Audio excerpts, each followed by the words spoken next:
हिंदवी स्वराज्याचे सरसंस्थापक छत्रपती शिवरायांना मानाचा मुजरा करतो। भारतीय राज्यघटनेचे शिल्पकार भारतरत्न डॉक्टर बाबासाहेब आंबेडकर यांना मानवंदना अर्पित करतो। आजच्या आपल्या या बैठकीमध्ये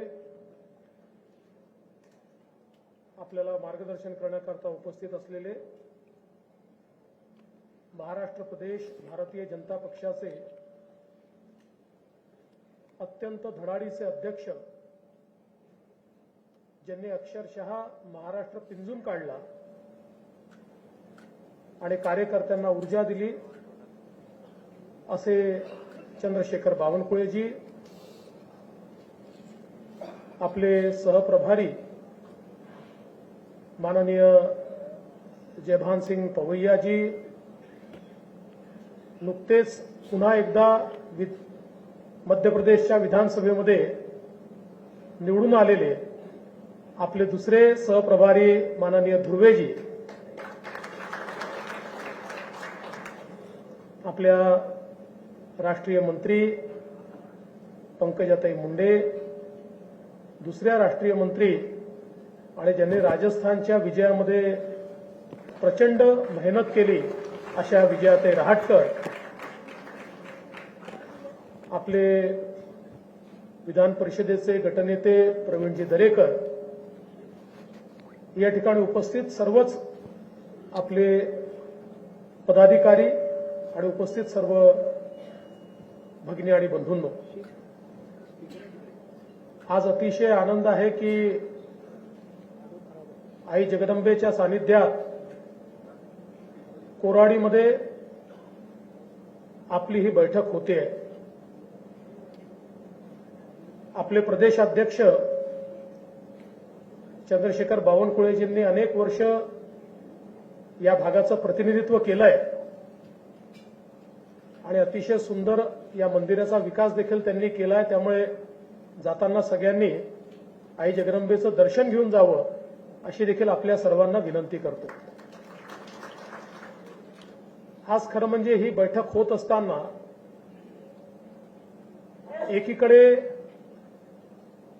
3 राज्यांमध्ये मिळालेला प्रचंड मोठा विजय, या विजयाचा उत्साह आपल्या मनामध्ये आहे आणि त्याचवेळी येणारी लोकसभा निवडणूक, या निवडणुकीचं आव्हान देखील आपल्यासमोर आहे। आव्हान मी या अर्थाने म्हणतो की प्रत्येक निवडणूक ही गंभीरतेने घ्यायची असते आणि आता अनेक लोक असं म्हणत होते की ही जी काही 5 राज्यांची निवडणूक आहे, रनअप टू लोकसभा आहे, लोकसभेचं जे काही आहे ते या राज्यांमध्येच त्याचा निर्णय होणार आहे। पण त्याही वेळेस माझं मत ठाम होतं की 5 राज्यांच्या निवडणुकीत विजय तर आपल्याला मिळेल,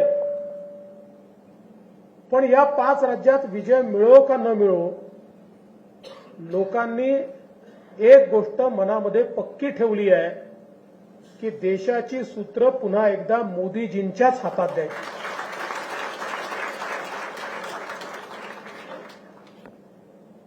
अलीकडच्या काळामध्ये अनेक वेळा वातावरण तयार केलं जातं। आपण बघितलं होतं अशाच प्रकारचं वातावरण 2018 साली तयार झालं आणि मग त्यावेळेस आपण 3 राज्य देखील हारलो। तरी देखील त्या 3ही राज्यांमध्ये लगेचच्या 3 महिन्यांनी झालेल्या निवडणुकांमध्ये प्रचंड मोठं यश हे भारतीय जनता पक्षाला लोकांनी दिलं। आज देशातला जो सामान्य माणूस आहे, या माणसाच्या मनामध्ये ही खात्री आहे की या देशाला जर कोणी विकसित करू शकत असेल तर ते मोदीजी करू शकतात। या देशाच्या सामान्य माणसाच्या जीवनामध्ये कोणी परिवर्तन करू शकत असेल तर ते मोदीजी करू शकतात। आणि म्हणून राहुल गांधींनी या सगळ्या राज्यांमध्ये जाऊन 7 गॅरंट्या दिल्या होत्या. पण राहुल गांधींच्या 7ही गॅरंट्या या लोकांनी नाकारल्या आणि लोकांनी सांगितलं एक ही गॅरंटी काफी आहे, वो गॅरंटी आहे नरेंद्र मोदी. आणि म्हणून एक प्रकारे आपण भाग्यवान आहोत. आपल्याला अशा प्रकारचे नेते लाभले आहेत की ज्या नेत्यांबद्दल देशातल्या सर्वसामान्य व्यक्तीला आत्मीयता आहे, आपुलकी आहे. सामान्य माणसाला वाटतं की आमच्याकरता राज्य करतात. मोदीजींकडे आज आपल्या परिवाराचा घटक म्हणून ते पाहतात. मोदीजी जेव्हा मेरे परिवारजनो अशा प्रकारचं संबोधन करतात त्यावेळी त्या प्रत्येकाला वाटतं की हो आम्ही मोदीजींच्या परिवारातले आहोत. आणि मला असं वाटतं की इतकी क्रेडिबिलिटी असलेला नेता हा स्वतंत्र भारताच्या इतिहासामध्ये खरं म्हणजे एक अतिशय आगळी वेगळी अशा प्रकारची क्रेडिबिलिटी ही मोदीजींना प्राप्त झालेली आहे. आणि म्हणूनच मला असं वाटतं की येत्या लोकसभेच्या तयारीच्या निमित्ताने आपलं सगळ्यात मोठं ॲसेट काय आहे तर आपलं नेतृत्व आहे की ज्या नेतृत्वाच्या बद्दल लोकांच्या मनामध्ये विश्वास आहे. आज बघा विरोधी पक्षांनी मिळून इंडिया आघाडी तयार केली आणि या इंडिया अलायन्सने जणू काही आता मोदीजींच्या विरोधात सगळे एकत्रित झाले आहे, जनमत एकत्रित झालाय आणि आता आम्ही मोदीजींना हरवणारच अशा प्रकारची भावना तयार करण्याचा प्रयत्न केला. ज्या दिवशी 5 राज्यांचे निकाल होते लगेच काँग्रेसने घोषित केलं 6 डिसेंबरला बैठक होणार. अर्ध्या तासात ममताजींनी सांगितलं मी जाणार नाही, अर्ध्या पक्षांनी सांगितलं आम्ही जाणार नाही आणि शेवटी ती बैठक त्यांना पुढे ढकलावी लागली.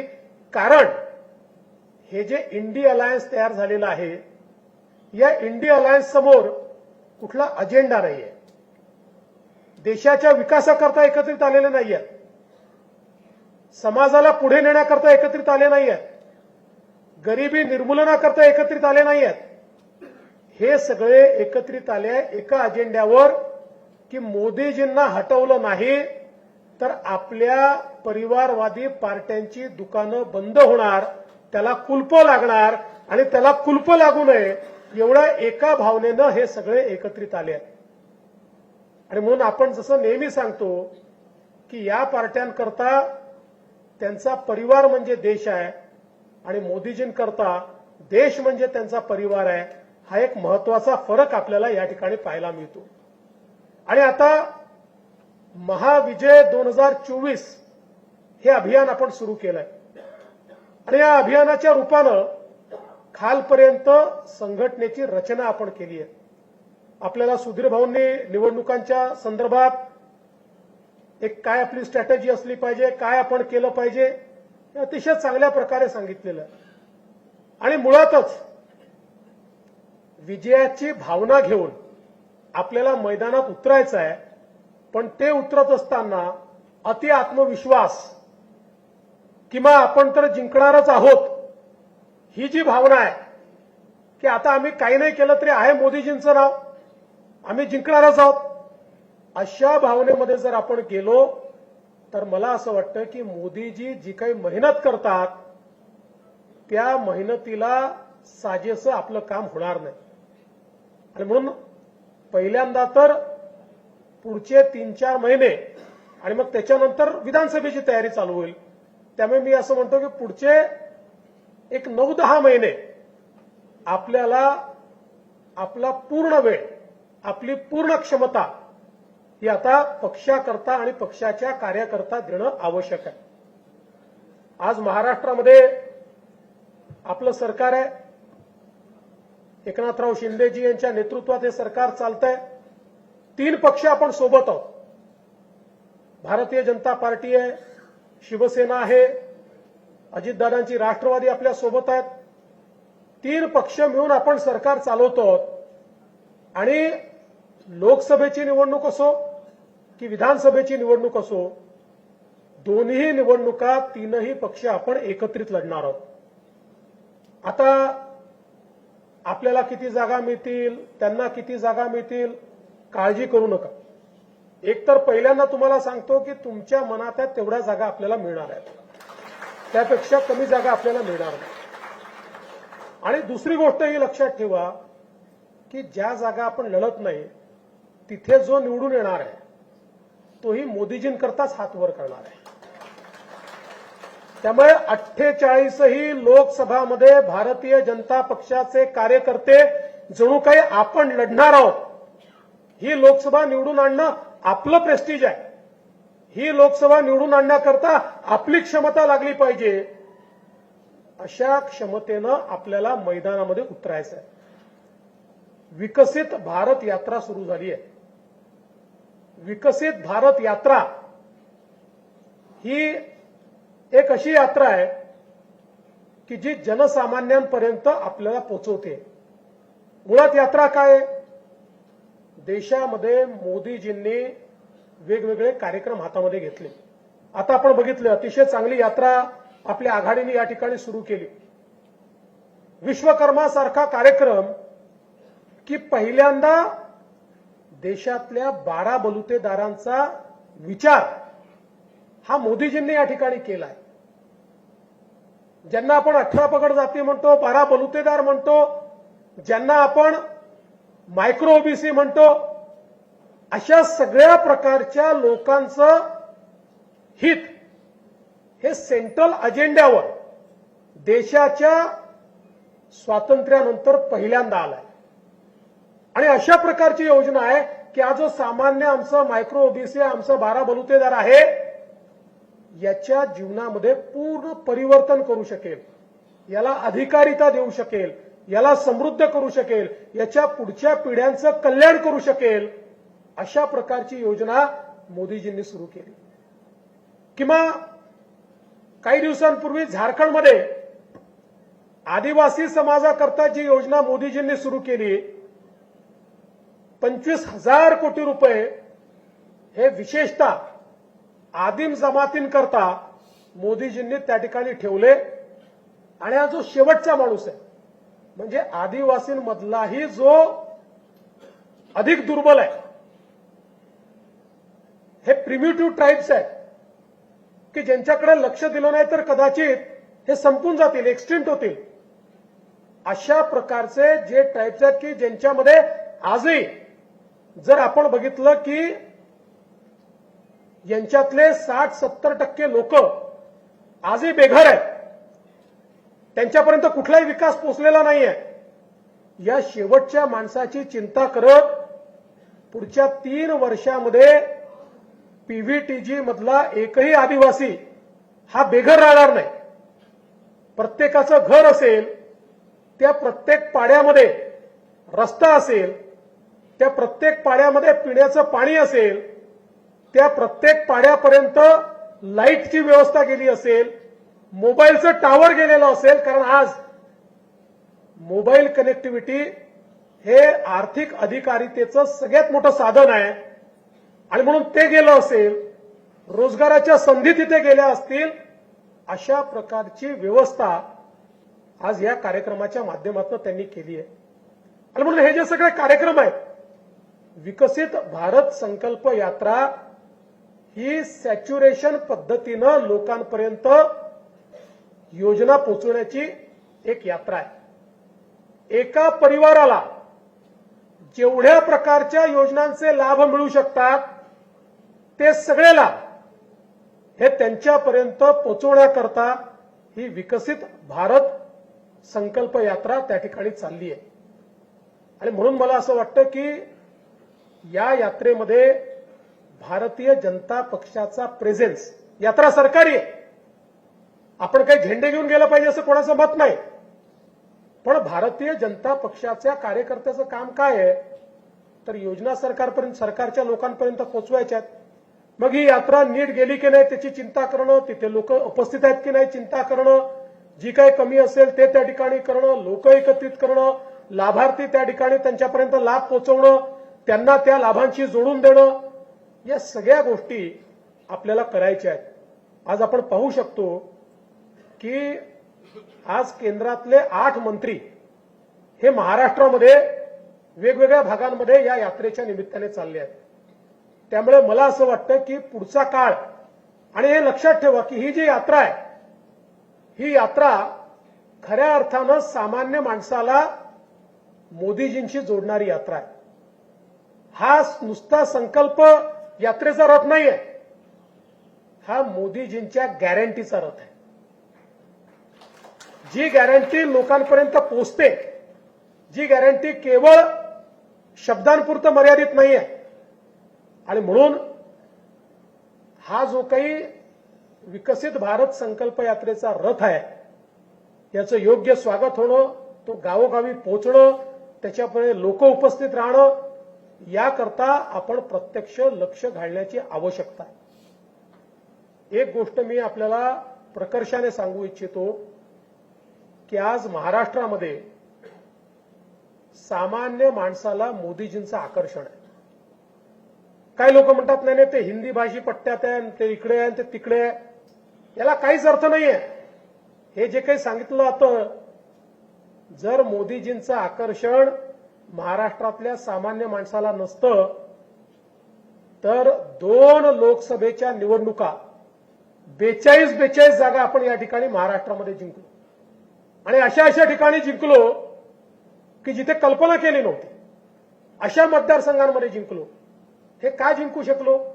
याचं कारण महाराष्ट्रातल्या सर्वसामान्य माणसाला हे वाटतं की आपल्या राज्यामध्ये जो काही विकास होऊ शकतो, आपल्या देशात जो काही विकास होऊ शकतो, तो मोदीजींच्या माध्यमातूनच होऊ शकतो. पण एक गोष्ट लक्षात ठेवा, आता ही जी निवडणूक आपण जिंकलो ना 3 राज्याची, यांनी आपलं मनोबल जसं उंचावलं आहे, तसं विरोधकांचं मनोबल हे खच्ची तर झालंच आहे, पण ते एका डॅमेजिंग मानसिकतेमध्ये पोहोचले आहेत. एक हिंदीमध्ये म्हणतात, हम न खेले खेल बिगाडे. अशा प्रकारची मानसिकता तयार झाली आहे. आपण वर्षानुवर्ष विरोधी पक्षात काम केलं, पण विरोधी पक्षात काम करत असताना आपण सत्तेचे विरोधक होतो, आपण देशाचे विरोधक नव्हतो, आपण विकासाचे विरोधक नव्हतो, आपण समाजाचे विरोधक नव्हतो. आपण वैचारिक विरोध त्या पक्षांना केला, त्यांच्या विचारधारेला केला. आणि म्हणून बोलत असताना कधी आपण देशाची हानी होईल, देशामध्ये समाजामध्ये विघटन होईल, अशा प्रकारे आपलं वर्तन आणि वक्तव्य कधी राहिलं नाही. पण दुर्दैवाने महाराष्ट्रात आणि देशात आज ज्या प्रकारचा विरोधी पक्ष मानसिकतेत गेलाय, आता काय वाटेल ते करायचं, आपल्या अस्तित्वाची लढाई आहे. खोटं बोला, रेटून बोला. आता त्यांना देशाची चिंता नाहीये, त्यांना समाजाची चिंता नाहीये, त्यांच्या वागणुकीचा काय दूरगामी परिणाम आहे याची चिंता नाहीये. एक अनार्किस्ट अशा प्रकारच्या भूमिकेमध्ये ते पोहोचले आहेत. आणि म्हणून खऱ्या अर्थानं सावध राहण्याची आवश्यकता आहे. आज आपण पाहतोय रोज भूमिका बदलतायत. आणि महाराष्ट्रामध्ये ज्या प्रकारे उद्धव ठाकरेंची सेना आणि शरद पवारांची राष्ट्रवादी आणि अर्थातच काँग्रेस ज्या प्रकारच्या भूमिका हे लोक घेत आहेत, यांना प्रदेशाची चिंता नाहीये, समाजाची चिंता नाहीये. यांना केवळ सत्तेच्या राजकारणामध्ये आपलं अस्तित्व कसं टिकवता येईल इतक्यापुरतं आता यांची कारवाई मर्यादित आहे. आणि म्हणून मला असं वाटतं की येणारे दिवस हे अधिक सावधानतेने आपल्याला त्या ठिकाणी काढावे लागणार आहे.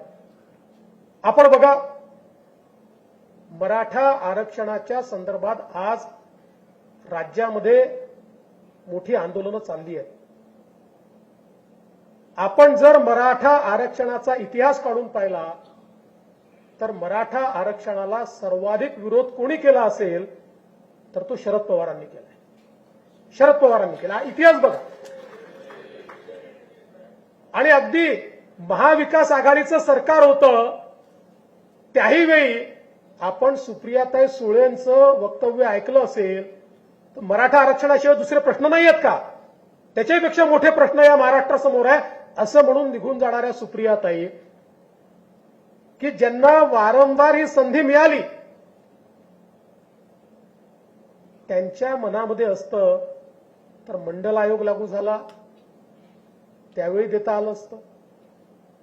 त्यांच्या मनामध्ये असतं तर वेगवेगळे जे काही निवाडे सर्वोच्च न्यायालयाचे आले त्याच्या आधी तर कोण कुठल्या यादीत आहेत कोणी विचारतही नव्हतं, तेव्हा देता आलं असतं. पण त्यांना कधी द्यायचंच नव्हतं. त्यांना समाजांना झुंजवत ठेवण्यामध्ये जास्त रस आहे. त्यांचं राजकारण कसं आहे, लोक झुंजत राहिले तर आमच्याकडे नेतेपद येईल आणि म्हणून झुंजवत ठेवायचं. या महाराष्ट्रामध्ये आपलं सरकार असताना आपण मराठा समाजाला आरक्षण दिलं. केवळ आरक्षण दिलं असं नाही, तर त्याच वेळी ते आरक्षण आपण हायकोर्टामध्ये टिकवून दाखवलं. सर्वोच्च न्यायालयामध्ये आपलं सरकार असेपर्यंत ते टिकलं. आपलं सरकार गेल्यानंतर त्याच्यावर स्थगिती आली. आणि आता हेच लोक मोठी तोंड करून सांगतात. मला तर आश्चर्य वाटतं, ज्यावेळी उद्धव ठाकरे आरक्षणाच्या संदर्भात बोलतात, कारण त्यांची तर भूमिका होती मंडल आयोगाला विरोध करणारे हे लोक होते. ओबीसीला आरक्षण देऊ नये म्हणून त्या ठिकाणी मंडल आयोगाच्या विरोधात भुजबळ का बाहेर पडले त्या काळामध्ये? कारण तुम्ही मंडल आयोगाला विरोध केला होता आणि आता तुम्ही तोंडवर करून सांगताय. आणि म्हणून एक गोष्ट लक्षात ठेवली पाहिजे की आपलं कमिटमेंट पक्का आहे. एकीकडे मराठा समाजाला आरक्षण देण्याच्या संदर्भात सर्व प्रकारचे प्रयत्न आणि यशस्वी प्रयत्न आपल्या मुख्यमंत्र्यांच्या नेतृत्वात आपण करणार आहोत.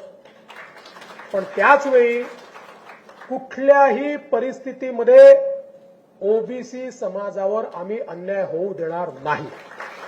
काही झालं तरी होऊ देणार. या संदर्भात भारतीय जनता पक्षाचं कमिटमेंट हे ओबीसी समाजाच्या सोबत आहे. काही झालं तरी ओबीसी समाजाच्या संदर्भात त्यांच्या आरक्षणावर संकट हे आम्ही येऊ देणार नाही, हे आमचं कमिटमेंट आहे. आणि म्हणून कार्यकर्ता म्हणून आपल्याही मनामध्ये ही गोष्ट स्पष्ट असली पाहिजे. आपण भारतीय जनता पक्षाचे कार्यकर्ते आहोत. भारतीय जनता पक्षातले जे मराठा समाजाचे कार्यकर्ते असतील त्यांनी निश्चित मराठा समाजाला त्या ठिकाणी आरक्षण मिळावं ही भावना ठेवलीच पाहिजे. ती ठेवण्यात काही गैर नाहीये. किंवा ओबीसी समाजाचा जो आमचा कार्यकर्ता आहे, आपल्या आरक्षणामध्ये कुठे गडबड तर होत नाही ना, ही भावना त्याच्या मनामध्ये असणं यात गैर काही नाही आहे. पण या दोन्ही भावना असताना कार्यकर्त्यांमध्ये मात्र जातीतनं कुठेतरी भेद होतोय. कार्यकर्त्यांमध्ये जातीची गट तयार होत आहेत. हे मात्र होऊ देऊ नका. भारतीय जनता पक्षाचा ओबीसी कार्यकर्ता आहे, त्याच्याही मनामध्ये तेवढंच कमिटमेंट असलं पाहिजे की माझी पार्टी मराठा समाजाला न्याय द्यायला तयार आहे. मी माझ्या पार्टीच्या मागे उभा आहे. आणि भारतीय जनता पक्षामधला जो मराठा कार्यकर्ता आहे त्याच्याही मनामध्ये हे स्पष्ट असलं पाहिजे की या ठिकाणी माझ्या मराठा समाजाला मला न्याय द्यायचा आहे, पण तो ओबीसीवर अन्याय करून मला द्यायचा नाहीये. ही भावना भारतीय जनता पक्ष म्हणून आपली असली पाहिजे. आणि म्हणून हे जे काही विभाजनाचं लोण आहे, हे विभाजनाचं लोण पसरू देऊ नका. मी मागेही आपल्याला सांगितलं, आपल्याकरता कुठलाही समाज वोट बँक नाहीये. मराठा समाजाकडे वोट बँक म्हणून आपण पाहत नाही, ओबीसी समाजाकडे वोट बँक म्हणून आपण पाहत नाही. निवडणुकीच्या निकालांची आपण चिंता करत नाही. आणि मी तर हे माझ्या अनुभवातनं सांगतो की निवडणुकीवर याचा परिणामच होत नाही. निवडणुकीचे मुद्दे वेगळे आहेत.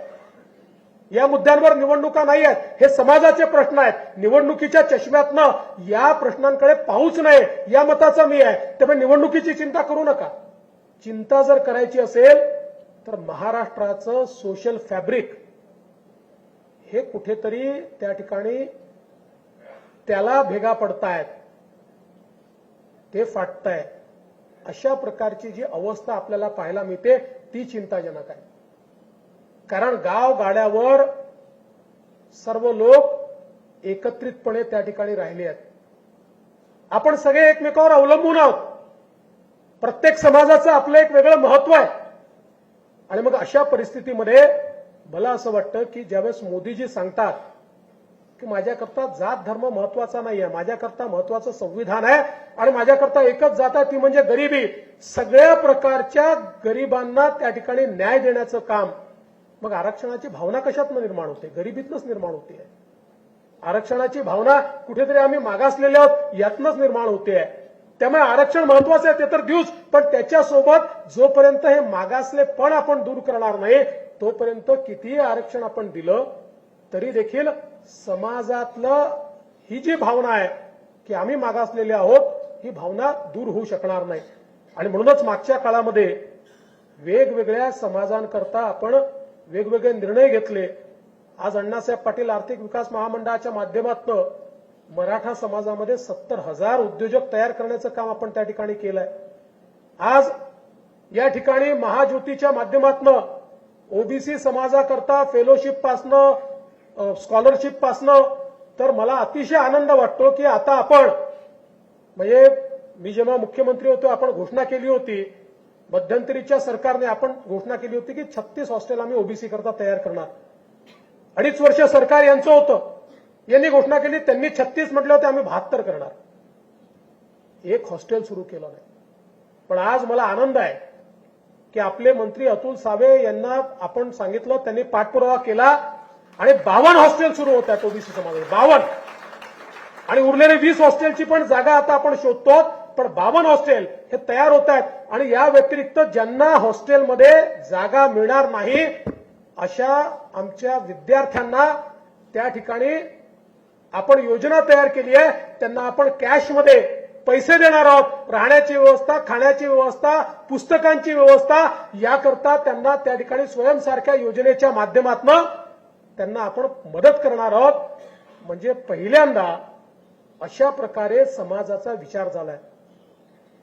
ओबीसी समाजातही जे दुर्बल आहेत, जे मायक्रो ओबीसी आहेत, त्यांचा विचार आपण या ठिकाणी केलेला आहे आणि त्यांच्याकरता वेगवेगळी महामंडळं त्या ठिकाणी सुरू करून त्या समाजातल्या मुलांना आपल्याला रोजगार कसा देता येईल, स्वयंरोजगार कसा देता येईल या संदर्भातला प्रयत्न आपण त्या ठिकाणी केलेला आहे. आणि म्हणून मला असं वाटतं की कोणी काही नरेटिव्ह तयार करू द्या, हे लोक फक्त माध्यमात दिसणार आहेत आणि माध्यमांचा असर जर झाला असता तर भारतीय जनता पार्टी कधीच निवडून आली नसती.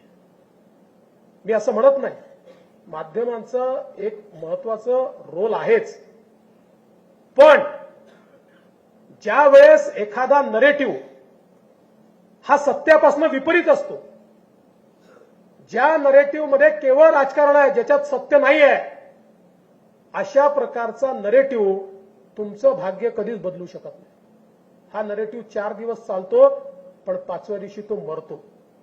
आपण बघितलं मराठा आरक्षणाच्या संदर्भात ज्या प्रकारे आपल्या पक्षाला टार्गेट करण्याचा प्रयत्न केला आणि मग काही नेत्यांनी त्याच्याकरता वॉर रूम उघडल्या आणि क्रिएटिव्ह बनवून टाकले भाजपच्या विरुद्ध, नाही चालू शकले. कारण शेवटी त्यांच्याकडे बोट गेलं की इतके वर्ष तुमचे बापजादे होते, तुम्ही का त्या ठिकाणी आरक्षण दिलं नाही, त्याचं उत्तर ते नाही देऊ शकत नाही, कारण त्यांनी निव्वळ राजकारण केलं आहे. आणि म्हणून आज आपण ही गोष्ट लक्षात ठेवली पाहिजे की महाराष्ट्रामध्ये सामान्य माणसाचा विश्वास हा आपल्यावर आहे. आज काय अवस्था आहे बघा. उबाठा सेनेचा नाशिकचा जिल्हा प्रमुख हा दाऊदचा हस्तक सलीम कुत्ता, आता नावच कुत्ता आहे, या कुत्तासोबत स्वतःच्या फार्म हाऊसवर कुत्त्याकरता पार्टी ठेवतो आणि काय डान्स त्या कुत्त्यासोबत त्याचा, म्हणजे जसं काही सेलिब्रेशन चाललंय. एखादा स्वातंत्र्य संग्राम सेनानी जेलमधनं सुटून आलाय अशा प्रकारचं त्या ठिकाणी सेलिब्रेशन चाललेलं आहे. अरे शरम वाटली पाहिजे. या महाराष्ट्रामध्ये दाऊदनी बॉम्बस्फोटाच्या माध्यमातून केवळ बॉम्बस्फोट केले असं नाहीये, देशाच्या सार्वभौमतेला चॅलेंज केलं होतं, आव्हान दिलं होतं. की मी एक व्यक्ती भारताला हलवून सोडू शकतो, देशाच्या सार्वभौमतेला एक प्रकारचं आव्हान देण्याचं काम हे त्या ठिकाणी दाऊदनी केलं होतं. आणि त्या दाऊदच्या साथीदाराच्या सोबत तुम्ही त्या ठिकाणी डान्स करता, ही अवस्था आहे. आणि आता हे लोक आपल्याला राष्ट्रवाद शिकवणार, हे आपल्याला हिंदुत्व शिकवणार. आज खरं म्हणजे ज्या प्रकारचं पतन बघा, ते आपले विरोधक असतील, पण तरी मला दुःख आहे, कारण हिंदू हृदय सम्राट शिवसेना प्रमुख बाळासाहेब ठाकरे हे आपल्याकरता नेहमीच वंदनीय राहिलेले आहेत.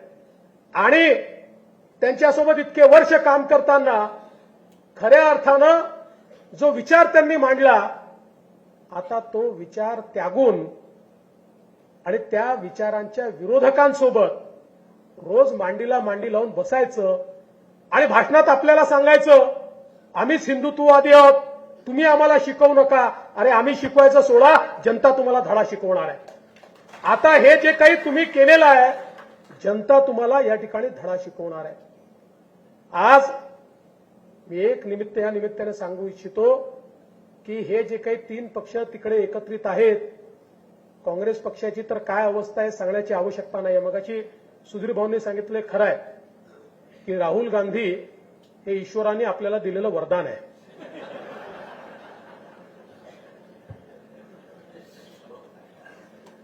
विरोधी पक्षाचा प्रमुख असावा तर असा, त्याच्याकरता आपल्याला एक भाग्य घेऊन यावं लागतं. पण तीच अवस्था त्यांची आज सर्व दूर आहे. ही काँग्रेस पक्षाची अवस्था का झाली? कारण काँग्रेस पक्षाने केवळ स्वतःचा विचार केला. पक्ष, संघटना याचं महत्व संपलं.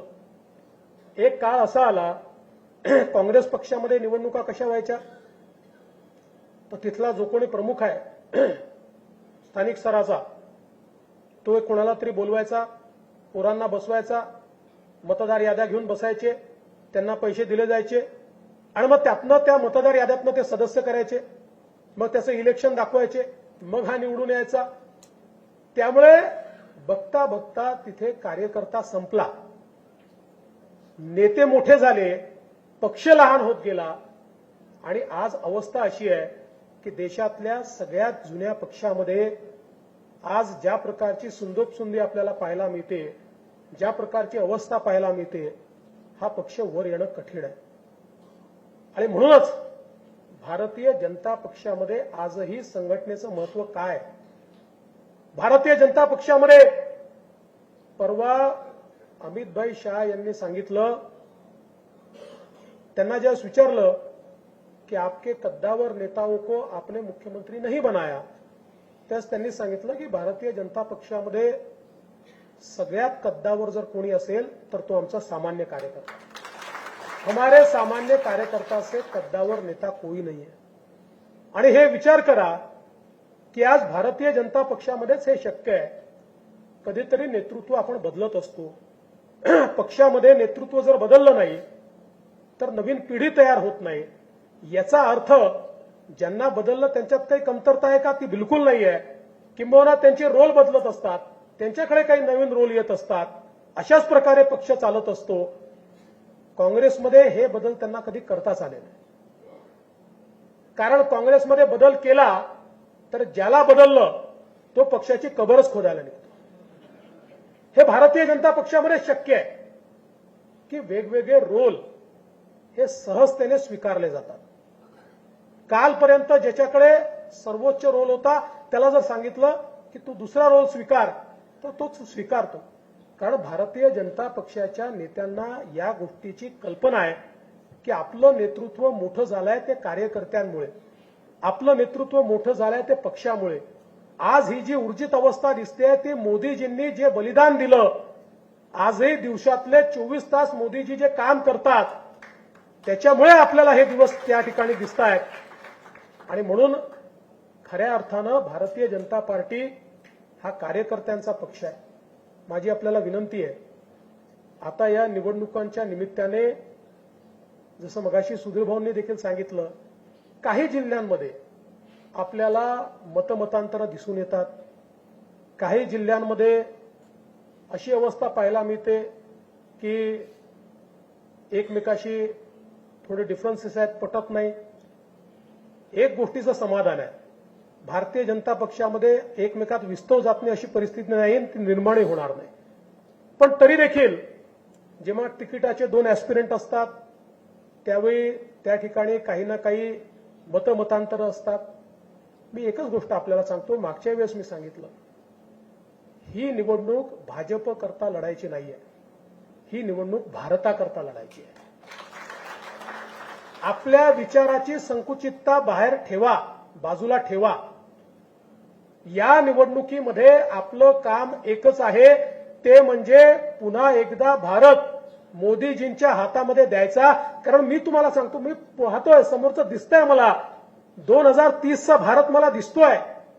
आपण त्याचा विचार करू शकत नाही. आपल्या कल्पनाशक्तीच्या पलीकडचा भारत, ज्या वेगानं भारत चाललेला आहे. आज आपण जगातली 5वी सगळ्यात मोठी अर्थव्यवस्था झालो, लवकर 3री होणार आहे. पण ज्या वेगानं हे सगळं भारतामध्ये घडतंय, आज आपण आंतरराष्ट्रीय रेटिंग एजन्सीजचे रिपोर्ट जर बघितले तर ते सगळे असं म्हणतात की जगामध्ये मंदी असताना भारत इतका वेगाने प्रगती कसा करतोय, हे एक आश्चर्य आहे. ही जी प्रगती आज आपण सुरू केलेली आहे, मी असं म्हणेन, इंडिया इज अनस्टॉपेबल. भारताला कोणी थांबवू शकत नाही.